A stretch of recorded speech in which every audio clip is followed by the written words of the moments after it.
Some women are just pretty. Some women are just fine. Every now and then, God blesses to put them together and get Rachel. Some women are just pretty. He sees that and he says, I like it, so I'm going to put a ring on it. Follows her to her father Laban's house, and he works there for a month without asking. He sees that and he says, I like it, so I'm going to put a ring on it. Follows her to her father Laban's house, and he works there for a month without asking for money. Finally, Laban makes a proposition. What is it that you want for working in my house? And Jacob is so in love with Rachel, he said, I'll work for you for 7 years to marry her. As the story unfolds, Jacob works his 7 years. He hauling hay, he herding goats, he doing all of this stuff in Laban's estate. And then the Bible says it seemed like a couple days because he was so in love with Rachel. What kind of love is this that make the calendar short? I think as time flies when you're having fun, he's working with a goal in mind. Some of you know what it's like to be with that one that you love, and it seemed like the hours just fly by. Jacob said one night, me and Rachel, y'all, I told you, send your children to youth church. That on wedding night, I love the words that it uses. And he went in to her. He said, I'm going in. After 7 years of labor, 7 years of cold showers, 7 years of smelling her perfume, 7 years of looking, saying, oh, wait, one day. Finally, time comes to consummate the marriage. He takes his bride to their quarters, and that night is everything he thought it would be. Turn off the lights. Light a candle.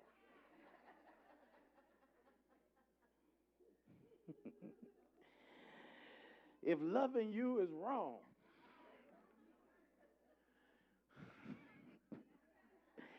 you remind me of my Jeep. That night, everything that he thinks heaven feels like on earth, he enjoys with his new bride.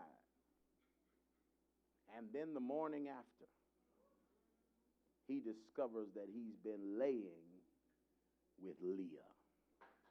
Now the problem is, Leah, according to the text, has tender eyes. The word that's used there has such vague Hebrew meaning that some translations even say they were lovely eyes, but that's not the intent of the text. Tender-eyed at least means she either has very poor vision or she's hard to look at. Either way it goes, she's not Rachel. He has served for Rachel. He has longed for Rachel. He thought that he had just closed the deal with Rachel, only to discover this is Leah. Now, before we even pick at the present moment, we've got to realize that he has already been overlooking Leah. We can assume, by the way the story unfolds, that Leah has some kind of feeling in her heart toward Jacob too. But every time he came by the house, he would address Rachel and ignore Leah. He brought gifts for Rachel and nothing for Leah. When he's out with the partners in the fields of Padan Aram, he's talking about how dope Rachel is.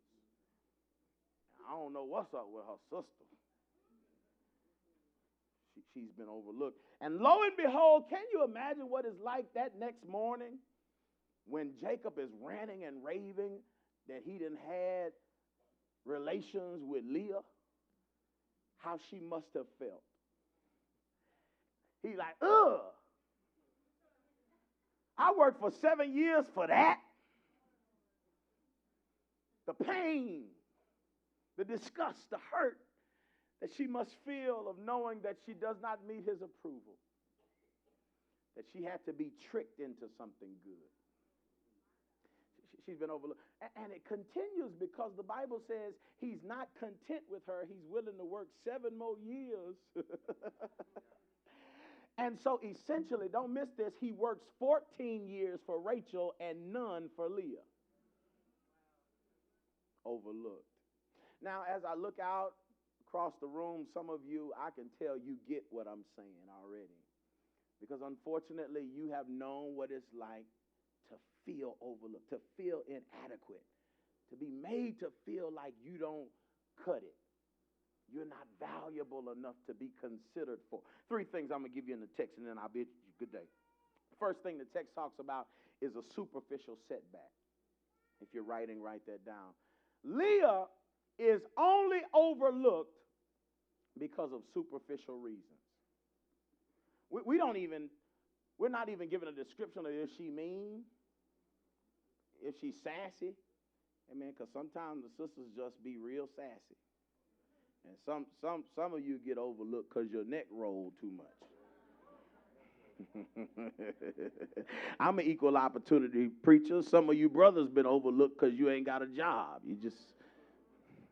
But I'm talking about for superficial reasons, because of the way she appears, because of the way she looks. And many people know the frustration of being overlooked for superficial reasons. Overlooked because you're too short. Overlooked because you don't have any curves. We live in a society where folks are starting to value curves. You used to have to be skinty.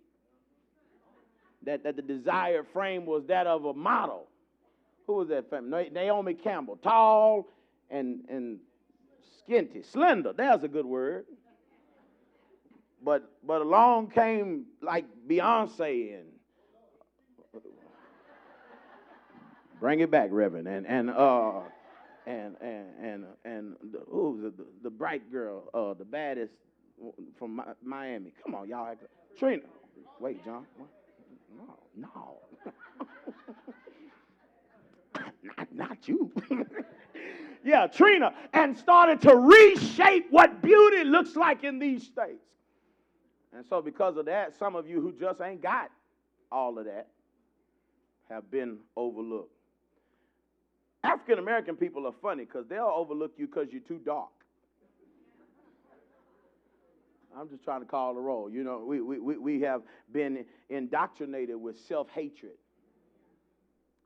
Some have been overlooked because you got bad teeth. I'm talking about superficial reasons. You've been overlooked because you're too fat. People will overlook you for superficial reasons and never get to know who you really are. You got a good heart. You're intelligent. You've got dreams. You've got visions. But people won't take the time to get to know that because they're caught up with the superficial. She was overlooked for something she didn't have any control over. She was born with these eyes, born with this face. And the truth of the matter is there are some of us that have been overlooked for opportunities because of reasons that you cannot control. I can't control that I was born African American in this country. There are doors that are closed for us many times, and our sin is our skin. You can't control the family that you were born into. Sometimes you feel like the black sheep of your family. You like, how in the world did I come from these people? Anybody else? No, not else, because my family ain't crazy. But I know some of y'all got crazy families. I just know. Anybody willing to testify? I got a crazy family. I just, I pray for them. I love them. Thanksgiving be hard, Whew. Got to go and fool with Uncle Junior. Because of disease, some have been overlooked. Some have had to struggle because of physical features. Here's the hard part. She was overlooked by a good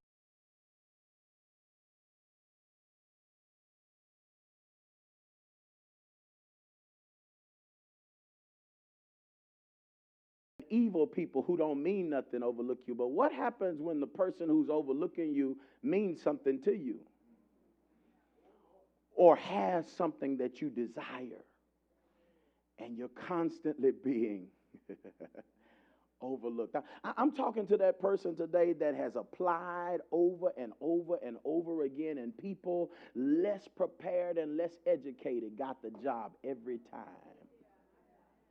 I'm talking to that man who would never disrespect his woman, but all your partners who cuss and cheat and trip with their women, they married 3 and 4 different times, and you can't find you.